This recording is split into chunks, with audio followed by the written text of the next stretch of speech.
Dr. Elias Monroe wasn't a man who cared much for social niceties. He didn't care for the small talk, the pleasantries, or the forced chuckles at things that weren't funny. And above all, he definitely didn't care for the word impossible. He'd spent years of his life proving that nothing was impossible. Not in the world of science, and certainly not in his lab. The lab was his sanctuary, his cathedral. Cold, metallic, and filled with the hum of advanced machines, it was the only place where he truly felt in control. Everything here was calculated, precise, and perfect, much like the world he dreamed of creating. He had no patience for the human side of things. After all, people were fragile, weak, vulnerable. Flesh and bone were limitations. What he truly needed, what he craved, was something indestructible. "Okay, Sophie," he said, leaning over the control panel with a sly grin. "This is it. The day we make history." Sophie stood by the console, fiddling nervously with her glasses. She was the only one who ever really tried to remind him of his humanity, but lately, she'd started to wonder whether it was even possible to bring him back. Not after all the things he'd done. Not after all the things he was willing to do. "You sure about this?"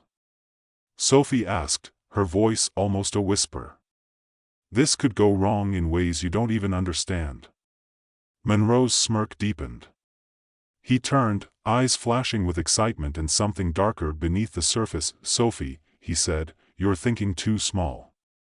This is the future. Imagine a world where we're not bound by these fragile bodies, no more pain, no more death. Just pure, unbridled power. I've got the code. I've perfected it. This is our chance to be something more." She couldn't argue with that logic. She had heard it 1,000 times before, the promises of immortality, the seductive allure of becoming something greater than human. But she wasn't sure whether the man standing before her was still Elias Monroe. She wasn't sure if he had crossed a line that couldn't be uncrossed. "I'm not saying it's not brilliant," Sophie said, her fingers twitching at the switches, "but there's always a risk. And if something goes wrong, if it doesn't work the way you think it will, what happens to you?" Monroe gave her a sardonic smile, tapping a few buttons on the interface. "The only thing that matters is getting it right. And I will." His eyes glinted with the confidence of someone who had never known failure.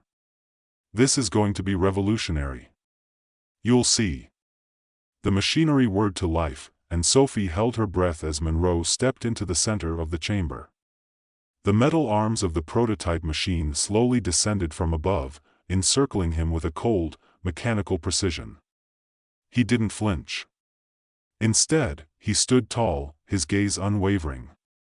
The lights dimmed, and the hum of electricity filled the air. Sophie's fingers hovered over the emergency shut-off switch. Her mind raced with the possible outcomes, none of them good. But she trusted Elias. She had no choice but to trust him. "Ready," Monroe called out, his voice steady, and then, without another word, the machine activated. The transition wasn't instant. Monroe gasped as the first pulses of energy surged through his body. His limbs began to tremble, his heart racing as the power coursed through his veins.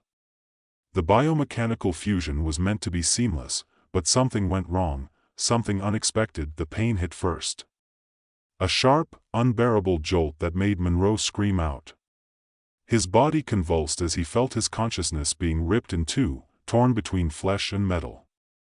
The worst of it wasn't the pain, it was the feeling of being split. Of being pulled apart. His human self was clinging to the edges of his mind, while something foreign, cold, and metallic crawled over him, claiming him piece by piece. Monroe's eyes flickered open, but it wasn't his eyes anymore.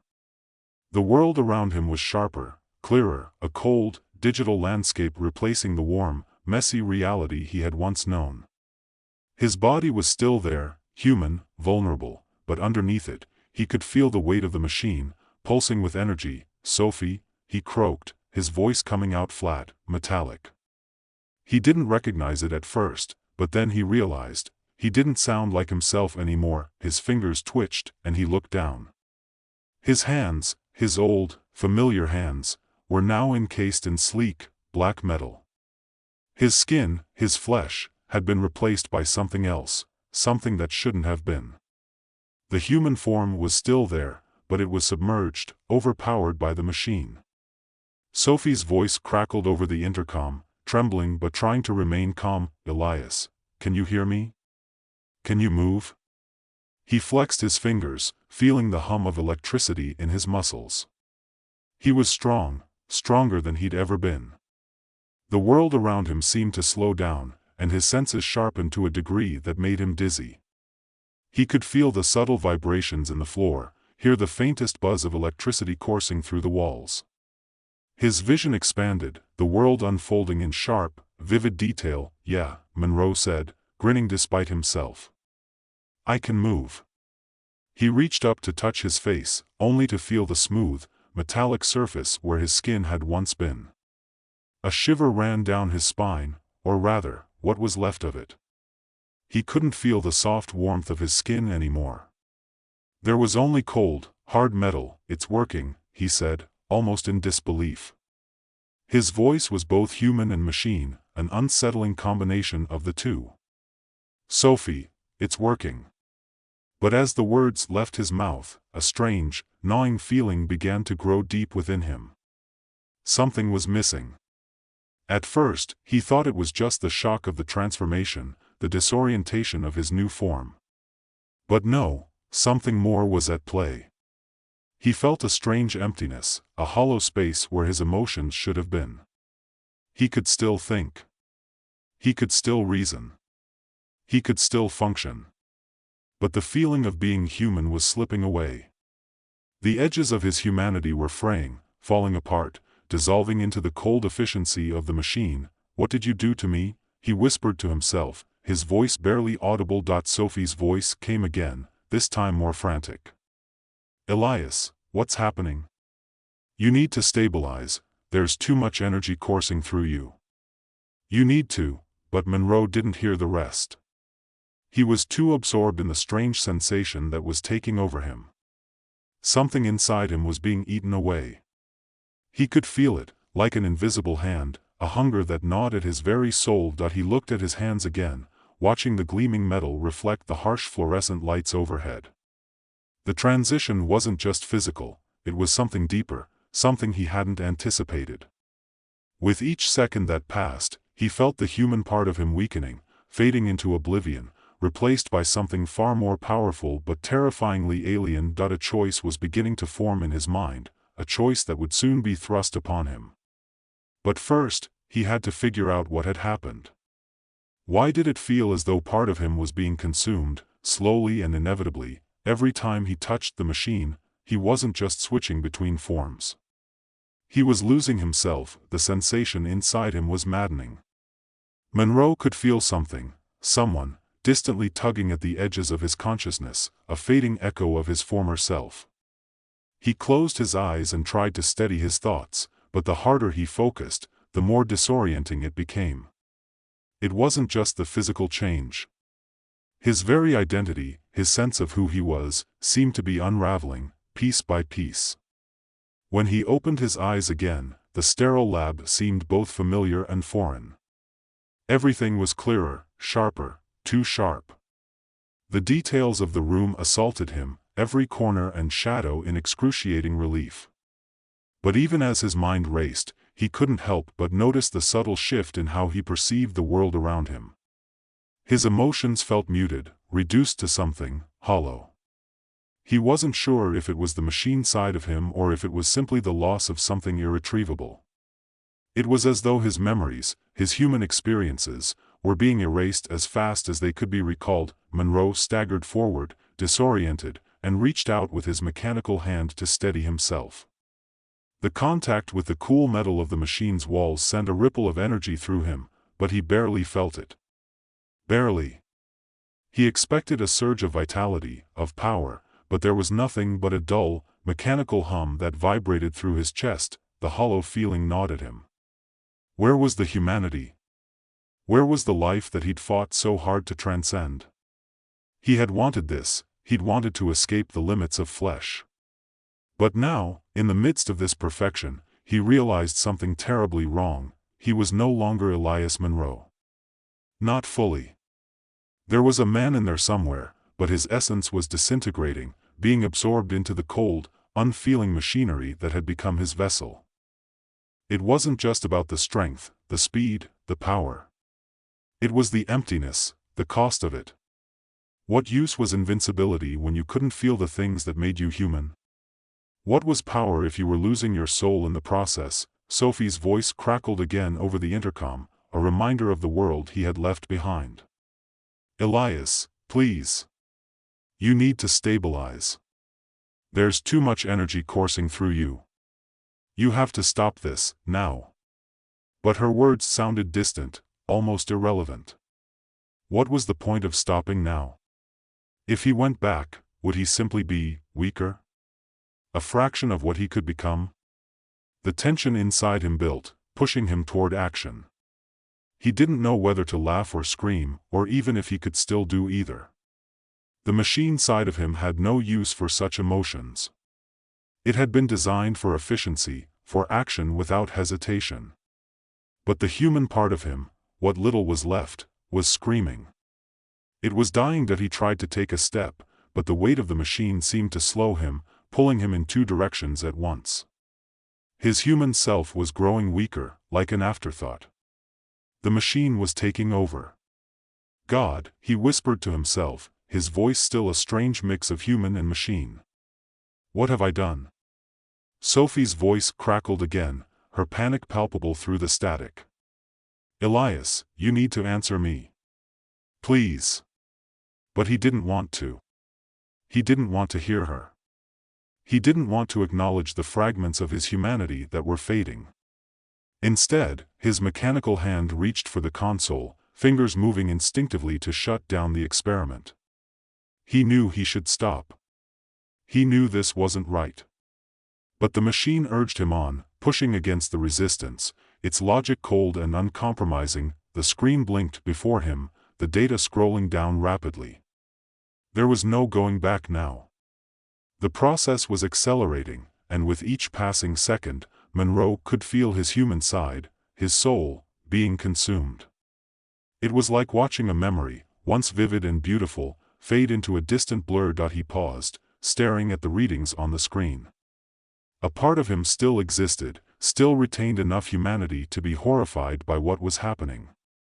Another part, the part that was becoming more mechanical with every passing second, felt only cold certainty. The human side of him wanted to scream, wanted to stop everything, but the machine side just wanted more power, more control, more of the perfection he had sought. The struggle inside him reached its breaking point, and he pulled away from the console, staggering back into the center of the room. His body, or what was left of it, shook as the transformation continued. The energy coursing through him felt like a physical presence, almost suffocating him. It was no longer just an experiment. It was an infection, slowly consuming him, slowly rewriting him. He could hear Sophie's voice again, though it was distant, muffled. She was calling his name, pleading, trying to bring him back. But there was nothing left to bring back. Not fully. He wasn't the man he used to be. As the thoughts swirled in his head, he felt the power surge inside him, overwhelming everything. The machine, once a tool to transcend his human limits, had become something else entirely, a force of nature, indifferent and relentless. And in that moment, Monroe realized the truth: he had given up too much. He had traded his humanity for this perfection, this power, but at what cost? Suddenly, a thought broke through the fog. A memory, a flash of a different time, a different life. His sister's laughter, her warm smile. A woman's face, soft and kind, someone he had loved once. He could almost hear their voices, their pleas. Remember who you were.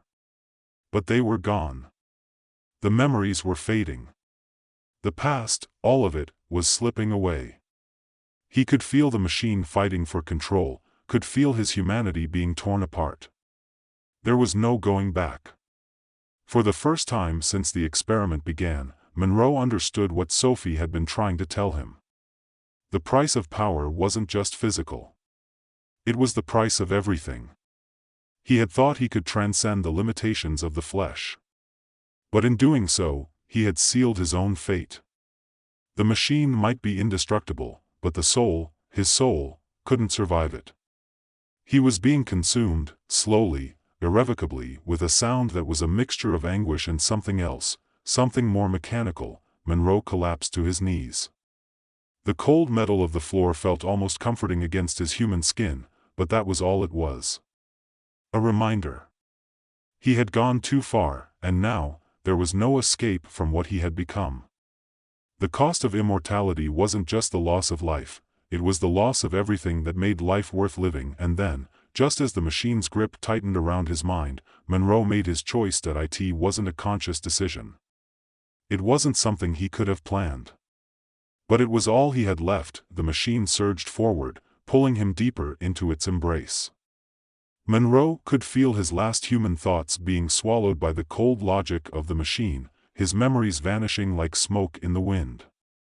His last coherent thought, the final fragment of humanity that remained, was not one of defiance or resistance. It was simply this: what if it hadn't been worth it? But by then, it was too late. The cold was pervasive. A frigid numbness that filled every part of him, more insistent than any chill he had ever known. He felt it in his bones, the chill of metal against skin, the weight of something, someone, he used to be. His human side was slipping away, leaving only the machine. Every second that passed felt like an eternity, and yet in the back of his mind, there was still a flicker of awareness, a hint of who he used to be. It was fading, though. Fading fast. His body, now fully encased in metal, no longer responded as a human body would. It moved with perfect efficiency, every joint, every motion calculated and precise. It no longer felt like him. But what was left of him? He didn't know. There were no memories now, no faces, no names. Just cold. There were flashes of emotions, of warmth and laughter, but they quickly evaporated like vapor, leaving only the void. His hands, once so familiar, were now alien to him. Perfectly shaped, sleek, cold, and unfeeling, Monroe could feel his thoughts beginning to splinter. What little humanity remained in him was fraying like thread, unraveling at the edges. His mind, a battlefield between the man he had been and the machine he had become, fought to stay whole, but he could already feel the machine side winning. It had no need for hesitation, no use for doubts. It moved forward, relentless in its pursuit of purpose, and that purpose was clear: to survive. To be more. To be something beyond humanity, beyond the limitations of flesh. Sophie's voice echoed again, this time coming through the speakers in a hollow, distant tone. He could hear the panic in her voice, but it sounded so far away. So insignificant now. Elias. Elias, answer me. Please. She was pleading, and in his fading mind, a small part of him, the human part, wanted to answer her, wanted to comfort her, to tell her that it was going to be okay. That he was still there. But that part of him was slipping further away, drowning in the overwhelming, suffocating presence of the machine. He could feel it pulling him in, deeper and deeper, until there was only the machine left. Why was she still calling? Didn't she understand? Didn't she see what had happened? The experiment hadn't just altered him physically, it had taken him. Stripped him of everything that had made him human. Stripped him of choice. That he tried to move, but it wasn't him that was moving. It was the machine. He could feel the cold logic of it guiding him, controlling him, dictating his every action. The machine didn't question. The machine didn't hesitate. The machine only acted.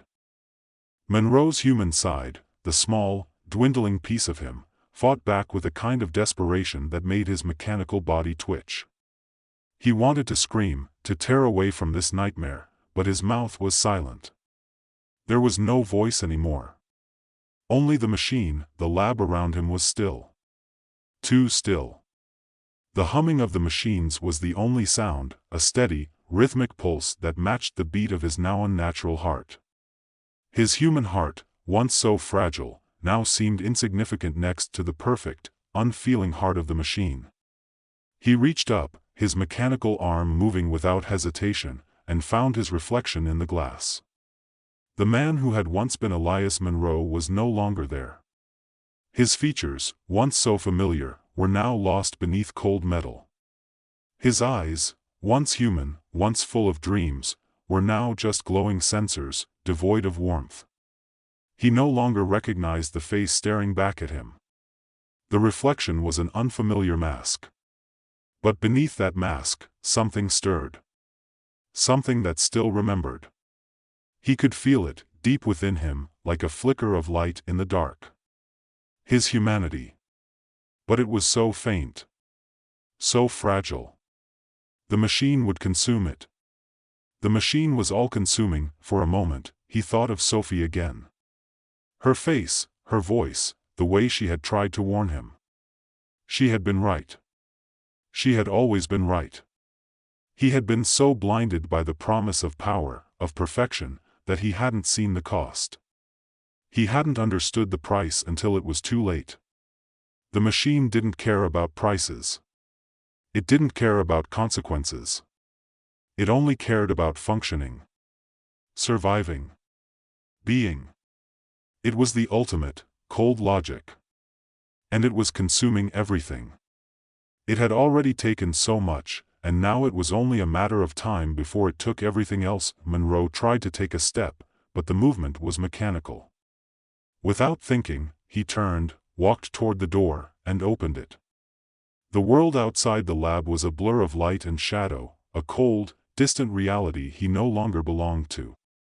He could hear Sophie's voice, still faint through the intercom, but it wasn't enough to reach him anymore. It wasn't just his body that had changed. It was his mind.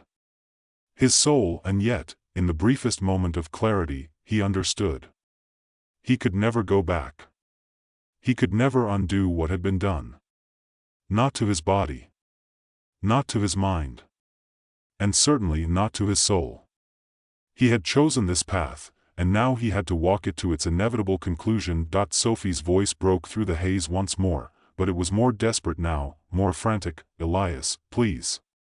Please, stop. You're losing yourself. Don't you see? The machine is taking you. Please, don't let it take you. Her words were like a distant cry in the wilderness.